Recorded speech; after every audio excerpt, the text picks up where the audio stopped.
திமுக ஆட்சியில் கொடுத்திருக்காங்க. அது எப்படி கொடுத்தாலும் நம்ம பார்க்கணும்.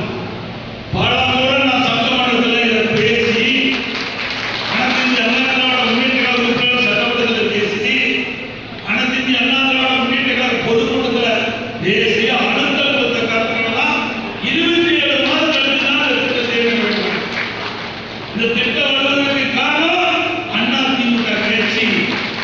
அண்ணா திமுக கட்சி மட்டும் இல்லாவிட்டால் இந்த குடும்ப தலைவிக்கு மாதந்தோறும் 1000 ரூபாய் குடும்பத்தை கிடைத்திருக்காங்க.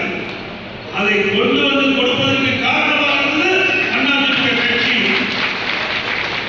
இன்றைக்கெல்லாம் ஊரா பாருங்க திமுக போய் சோழ விளம்பரம் பண்ணும்போது அவர் ஏதாவது அந்த குடும்ப தலைவிக்கு 1000 ரூபாய் பெரிய உறுப்பினராக தான் இந்த சேவரை விடையினா பணத்தை நிறுத்துவதாக மிரட்டுகிறார்கள்.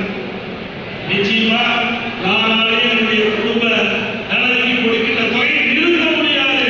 நிறுத்தினால் அது பொறுப்பு. நான் சட்டமன்றத்தை விட மாட்டேன். நான் எதிர்க்கட்சி தலைவராக இருக்கின்றேன். ஆனால் இந்த அண்ணா திராவிட முன்னேற்ற கழகம் விடாது. இப்படி மக்களை வாட்டி வதைத்து அதிகாரத்தை பயன்படுத்தி இன்றைக்கு சின்ன வரைக்கும் வெக்க கேடல இப்படி வாக்குகளை பெற வேண்டுமா? நாங்கள் அப்படி ஒருபோதும் இந்த தொகையை வாக்கு பெற்றதே கிடையாது. நாங்கள் செய்த சாதனையும் சொல்லுவோம். அது விருப்பப்பட்டா என்னுடைய சின்ன வரைவோம், இல்லைன்னா வரைய மாட்டாங்க. இதுதான் அண்ணா திமுகவுடைய கட்சியுடைய நோக்கம். திமுக அப்படி இல்லை, அராஜக ஆட்சி. எப்பொழுது ஆட்சிக்கு வந்தாலும் அராஜக ஆட்சி, இந்திய அரசுடைய பலத்தை காட்டுகிறார்கள். தாய்மார்களே, எதற்கு வஞ்ச வேண்டியிலே இந்த 1000 ரூபாய் உரிமைத் தொகை இப்படி எவராலும் நிறுத்த முடியாது.